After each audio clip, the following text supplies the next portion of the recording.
ಎಲ್ಲೋ ಒಂದ್ ಕಡೆ ಅನ್ಸುತ್ತೆ ಬಿಕಾಸ್ ಇಂಡಸ್ಟ್ರಿಗಳು ಬಂದು ಸುಮಾರು ವರ್ಷಗಳಾಗಿದೆ. ಹೌದು.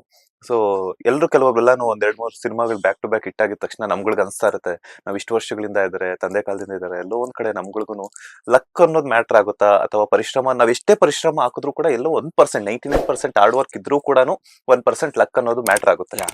ಸೊ ನಿಮ್ಗೆ ಯಾವತ್ತಾದ್ರೂ ಅನ್ಸಿದ್ಯಾ ಏನಪ್ಪಾ ಇಷ್ಟು ದಿನಗಳಾದ್ರೂ ಕೂಡ ನಾನು ಇನ್ನೊಂದ್ ಸ್ವಲ್ಪ ಮಟ್ಟಿಗೆ ಬೆಳಿಬೇಕು, ಮೀನ್ಸ್ ರೀಚ್ ಆಗ್ಬೇಕಿತ್ತು, ಹಾಗೆ ಇನ್ನೊಂದಷ್ಟು ಸಿನಿಮಾಗಳು ಮಾಡ್ಬೇಕಿತ್ತು, ಬೇರೆ ಬೇರೆ ಕ್ಯಾರೆಕ್ಟರ್ಗಳನ್ನ ಮಾಡ್ಬೇಕಿತ್ತು ಅಂತ? ಐ ಥಿಂಕ್ ಲಕ್ ಅನ್ನೋದು ಮನುಷ್ಯನ್ಗೆ ತುಂಬಾ ಇಂಪಾರ್ಟೆಂಟ್. ಆಮೇಲೆ ಟೈಮ್ ಅಂತ ಒಂದು ಹೇಳ್ತೀವಿ, ಅದು ತುಂಬಾ important. So last I think ಎಷ್ಟೋ ವರ್ಷಗಳಾದ್ಮೇಲೆ ನಮ್ಮ ತಂದೆಯವ್ರು ನೋಡಿದ ಸಿನಿಮಾ ನಂದು ರಾನಿ ಅಂತ.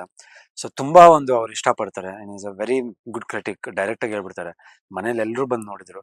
ಬಟ್ ಅದೆಲ್ಲೋ ಒಂದ್ ಕಡೆ ಜನಕ್ಕೆ ರೀಚ್ ಆಗಲ್ಲ, ಬಿಕಾಸ್ ಪಬ್ಲಿಸಿಟಿ ಮಾಡಿಲ್ಲ, ಅವ್ರು ಸುಮ್ಮನೆ ರಿಲೀಸ್ ಮಾಡ್ಬಿಟ್ರು, ಏನೋ ಒಂದ್ ಬೇಕು ಅಂತ ರಿಲೀಸ್ ಮಾಡೋಣ ಅಂತ ಮಾಡಿದ್ರು. ಬಟ್ ಅಲ್ಲಿ ನನಗೆ ಬೇಜಾರಾಗಿದ್ದು, ಮನುಷ್ಯನಿಗೂ ಲಕ್ ಅಂತಾನು ಬೇಕು. ಯಾಕಂದ್ರೆ ಆ ಸಿನಿಮಾ ಪರ್ಫಾರ್ಮೆನ್ಸ್, ಸ್ಟೋರಿ, ಮೇಕಿಂಗು ಎಲ್ಲಾ ಚೆನ್ನಾಗಿತ್ತು. ಅದೆಲ್ಲೋ ಒಂಥರ ಕೈ ಹಿಡಿಲಿಲ್ಲ ಅಂದಾಗ, ಇಲ್ಲ ಯಾಕೂ ಲಕ್ಕು ಬೇಕು, ಟೈಮು ಬರ್ಬೇಕು ಅದಕ್ಕೆ. ಇವತ್ತು ನಾನು ಇನ್ನೊಂದು ಸಿನಿಮಾ ಐ ಥಿಂಕ್ ಶುಕ್ರವಾರ ಟೆನೆಂಟ್ ಅಂತ ಒಂದು ಸಿನಿಮಾ ರಿಲೀಸ್ ಆಗುತ್ತೆ. ಸೊ ನೀವೇನ್ ಬಿಗ್ ಬಾಸ್ ಅಲ್ಲಿ ಧರ್ಮರಾಯ ಒಳ್ಳೆ ಹುಡುಗ ಅಂತ ಯಾವ ತರ ನೋಡಿರ್ತೀರಾ, ಐ ಥಿಂಕ್ ಒಂದು ಕಂಪ್ಲೀಟ್ ಆಪೋಸಿಟ್ ಸರ್ಪ್ರೈಸ್ ಕೊಟ್ಟಿದ್ದಾರೆ ನಮ್ಗೆ. ಲೈಕ್ ಆ ಸ್ಕ್ರೀನ್ ಪ್ಲೇ ಮತ್ತೆ ನಾನು ಮಾಡಿರೋದು ಲೈಕ್ ಫುಲ್ ದಾಡಿ ಮೀಸೆ ಬಿಟ್ಟು, ಫುಲ್ ಕೂದಲೆಲ್ಲ ಬಿಟ್ಕೊಂಡು, ಸಿಗರೇಟ್ ಸೇದ್ಕೊಂಡು ಒಂದು ಬ್ಯಾಡ್ ಬಾಯ್ ಇಮೇಜ್ ತರ ತೋರಿಸಿದ್ದಾರೆ. ಸೊ ಅದ್ ನೋಡಿದಾಗ ಐ ಫೀಲ್ ಎಲ್ಲೋ ಒಂದ್ ಕಡೆ ನಂದು ಚೇಂಜ್ ಆಗ್ತಾ ಇದೆ. ಲಕ್ ಅನ್ನೋದು ಇಂಪಾರ್ಟೆಂಟ್, ಬಟ್ ಎಲ್ಲೋ ಒಂದ್ ಕಡೆ ಎಲ್ಲ ಕೂಡ ಬರ್ತಾ ಇದೆ, ಒಂದೊಂದೇ ಬರ್ತಾ ಇದೆ ಅಂತ ಹಿಂಗೇನೋ ಅನ್ಸುತ್ತೆ. ಲೇಟೆಸ್ಟ್ ಹಾಗೂ ಇಂಟ್ರೆಸ್ಟಿಂಗ್ ಸುದ್ದಿಗಳಿಗಾಗಿ ಬಾಸ್ ಟಿವಿ ಕನ್ನಡ ಚಾನೆಲ್ನ ಸಬ್ಸ್ಕ್ರೈಬ್ ಮಾಡಿ. ಹಾಗೆಯೇ ಬೆಲ್ ಐಕಾನ್ ಪ್ರೆಸ್ ಮಾಡಿ. ಇದರ ಜೊತೆಗೆ ಫೇಸ್ಬುಕ್, ಇನ್ಸ್ಟಾಗ್ರಾಮ್, ಎಕ್ಸ್ ನಲ್ಲೂ ಮಿಸ್ ಮಾಡದೆ ಫಾಲೋ ಮಾಡಿ.